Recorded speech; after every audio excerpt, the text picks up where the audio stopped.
हे investors, आज हम देखने वाले हैं जीएनए एक्सेल्स के technicals, valuations and financial health. अगर आपको जानना है कि ये कंपनी क्या करती है, you can click on the card above. चलिए let's get straight into the charts. Weekly charts पे कंपनी अभी अपने सपोर्ट के आसपास ही ट्रेड कर रही है और देखने से ये लग रहा है कि राउंडिंग बॉटम का रीटेस्ट हो रहा है।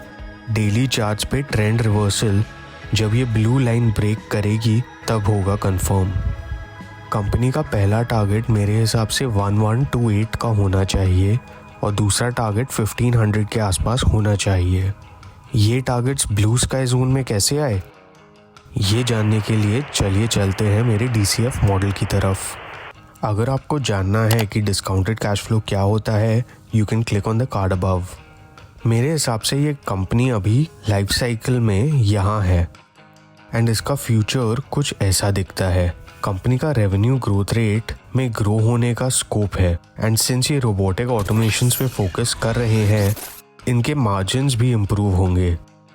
इस चीज़ को स्मरण करते हुए मैंने ये मॉडल बनाया है जिसमें अज्यूम किया है कि नेक्स्ट 5 इयर्स में कंपनी कंसिस्टेंटली 20% का ग्रोथ रेट डिलीवर करेगी एंड उसके बाद सिस्टमैटिकली ये डिक्रीज होंगे जहां कंपनी 10% के steady state revenue growth rate deliver करेगी।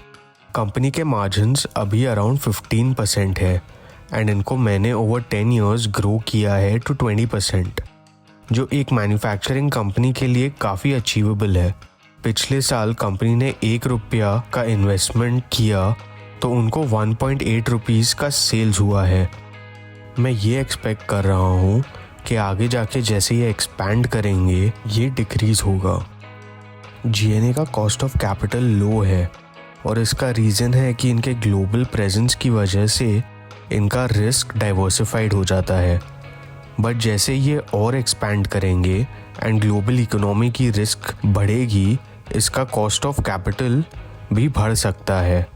ये सब इनपुट्स के हिसाब से मेरा प्राइस पर शेयर अराउंड 1660.73 आया है।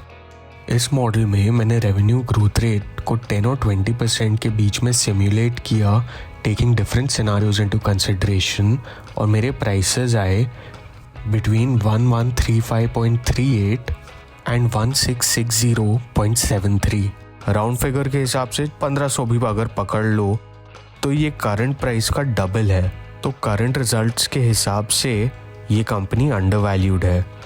ऑफ कोर्स मैं गलत हो सकता हूँ एंड ये स्टोरी चेंज भी हो सकती है as new results come out, या कंपनी का स्टॉक प्राइस इससे भी ऊपर चला जाए। But to keep a track of this आपको चैनल को सब्सक्राइब करना होगा, तो please click the subscribe button and hit the bell to stay updated. ये मॉडल करके मुझे अत्यंत खुशी हुई क्योंकि पहली बार एक अंडरवैल्यूड कंपनी मिली है। बट इस कंपनी पे भरोसा कैसे करें, ये जानने के लिए चलो चलते हैं फाइनेंशियल्स की तरफ। कंपनी का मार्केट कैप है 1700 करोड़ का, रोस है 22 का एंड ROE है 20 का। कंपनी के sales year on year increase हो रहे हैं एंड एनुअल रिपोर्ट्स में एक इंटरेस्टिंग चीज़ मिली है कि मैक्सिमम सेल्स इनके ग्लोबल है, डोमेस्टिक नहीं। कंपनी के मार्जिन्स कंसिस्टेंटली 13 और 16% के बीच में है। अदर इनकम कंपनी की ज़्यादा नहीं है and interest cost relatively controlled है। नेट प्रॉफिट भी कंपनी का शानदार है। बैलेंस शीट में रिजर्व्स कंसिस्टेंटली ग्रो कर रहे हैं। इनकी बोरोइंग्स है लेकिन वो हेल्दी अमाउंट है। कंपनी के फिक्स्ड एसेट्स बढ़े हैं क्योंकि इन्होंने प्लांट एंड मशीनरी में इन्वेस्ट किया है। क्योंकि ये स्मॉल कंपनी है, इनके कैश फ्लोज थोड़े एराटिक हैं, लेकिन cash flow from operating activities ये साल रिकॉर्ड हाइज पे हैं। कंपनी के रेशोज़ में डेटर डेज अराउंड 4 महीने के हैं एंड डेज पेएबल अराउंड 2.5 महीने के एंड कंपनी का कैश कन्वर्जन साइकिल थोड़ा ज़्यादा है। कंपनी के प्रमोटर्स ने कंपनी में अपना स्टेक बढ़ाया है, जो एक अच्छी बात है क्योंकि इससे प्रमोटर्स का कॉन्फिडेंस दिखता है कंपनी में।